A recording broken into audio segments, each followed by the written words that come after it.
I think, like, wait, the other question from this was, what did Jesus teach about hell and the afterlife?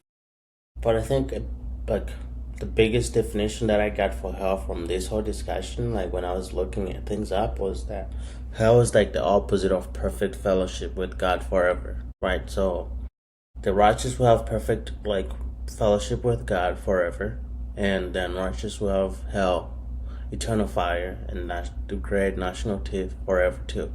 Um, and I think, like, Jesus, when he was talking about the afterlife, and like, I think Jesus talked more about like what he had for us in store than hell, right? He was like, I'm going to prepare this place for you guys.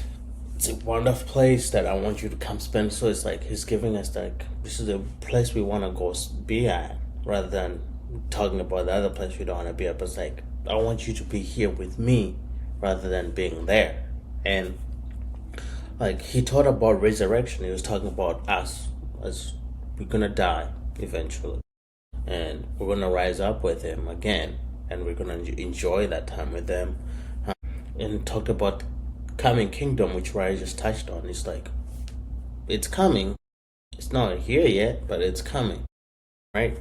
Like, the dead will be raised, the nations will be judged, and the righteous, like it says in Matthew 13:43. Zechariah, no, I don't want Zechariah right now. I want Matthew right now.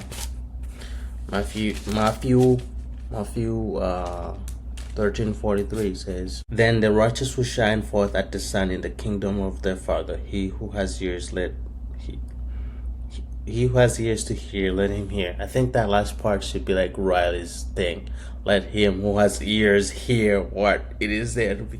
But I think, like, that's what Jesus was telling us about. It's like he's saying, if you have ears, listen to this.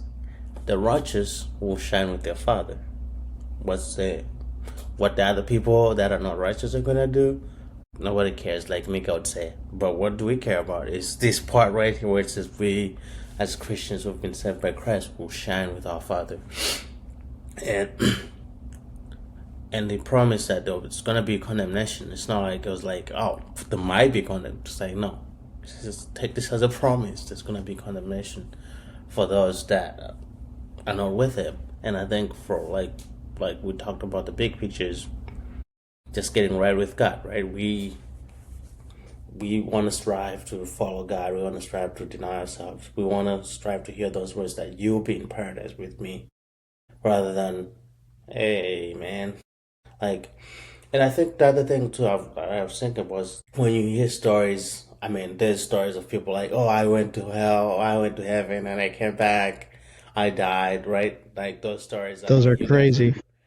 I know you guys would be more into those, but when you hear those, like the biggest thing, like for people that went to heaven and they said I died and I went to heaven and I was sent back, or like I went to hell and like I'm here again. I have a second chance. Is regret, and like I don't want my family to be on the other side. I want to come back so I can warn my family. It's the same story we just read. Is the guy was like, go warn my family. I don't want them to be here. I want them to be on that side, and and I think that's a calling for us too. Is that we, as much as it's uncomfortable to talk about, it's something we need to discuss. Right, at the end of the day, there's two places that people are going to end up with, and we want more people. We want heaven crowded, right? As people to want heaven crowded, and the other place to be like less crowded, and part of this podcast too is we want to talk about these things so we can encourage other people that can encourage other people. If people don't know Christ, they listen to our show.